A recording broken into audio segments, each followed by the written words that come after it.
Shalom, shalom, shalom. Want to give call all to Yahweh Shem. How shall we do so in his beloved Son, who the world ignorantly calls Jesus Christ? I just got done doing a live video. It was touching on the dietary laws. I believe the title was 1 Timothy 4:1. Does not mean we can eat anything. Salakia. I just wanted to touch in with you guys, family, and let you know I'm still dropping content. We still got content coming. And I'm working on more content. I'm working on branching off different aspects of this to be more edifying, trying to reach different audiences, trying to get more brothers in the truth involved, things of that nature. I did want to go over something, you know what I mean, but I can't, I didn't really plan anything, so I just let the Spirit lead me, Lord willing. As I stated, if you watched the live video, I talked about got a Quran, we go in there, we go touch on that, okay? Touch on the difference and dichotomize the lies and the truth, okay? I also next is a Mishnah in the Talmud, which the Mishnah is the Talmud. I want to touch on that and show you what these people held to be the authoritative literature, and also why I think this is important to do stuff like this and bringing out other religions and ethnic background books, primarily but not limited to based off, ironically, the Bible, is because I think it's easy and it's almost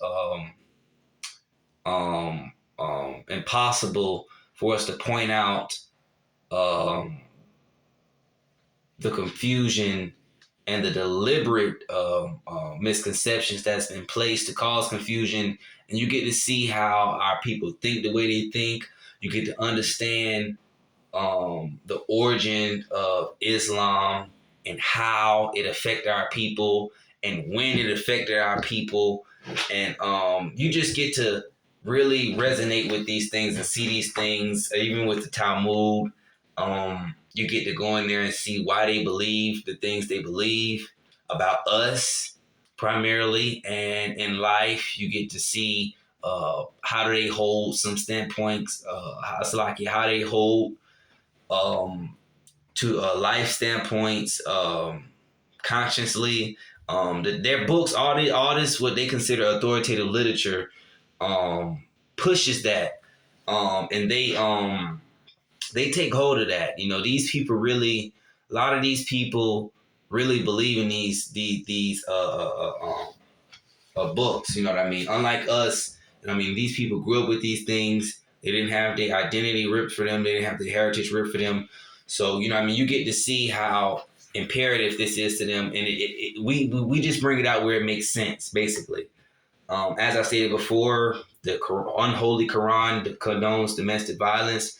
That explains why Arabs go upside their women's head. Not to be simple, but things like that.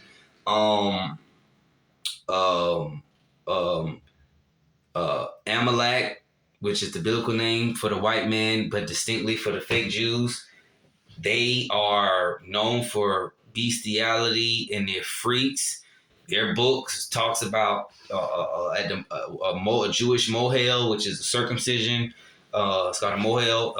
It talks about sucking blood out their penis. It just goes crazy. It explains all these things, and it just puts it in perspective. You know what I mean? So that's why I just think it's imperative. Nevertheless, let's get a scripture. Is it Proverbs 20:11? Let's see. Proverbs 20:11. Yes, it is. Proverbs 20:11. Even a child is known by his doings, whether his work be pure and whether it be right. The Most High said even a child is known by his doings, whether he's a good child or he's a bad child. This is why the scriptures say a man shall be known by his fruit and his countenance. See, y'all think, and a lot of people think, Christians primarily, they think that scriptures like that only pertain to adults. Like they would just like because they have no understanding. You know what I mean? Anybody, let's get started. Let's just let the scriptures talk. Let's get Sirach 19 and 29. Okay. Let's see how the scriptures say judge somebody. And yes, judge, because we can judge. Let's see how the Bible says we're supposed to judge, though. This is Sirach 19 and 29. And it reads, a man shall be known by his look, and one that have understanding by his countenance when thou meetest him. A man's attire, the way he dressed, and excessive laughter. His characteristics, he laugh and he playing serious all the time, and gait. Shoe what his is. That word gait going to leadership. The Most High said a man's attire, the way he talk, carries it, all of that show you what type of a man is.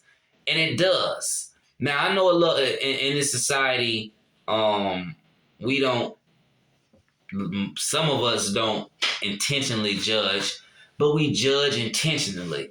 Now, let me show you something with that scripture. Let me show you what I mean by that. Let's get John 7 and 24.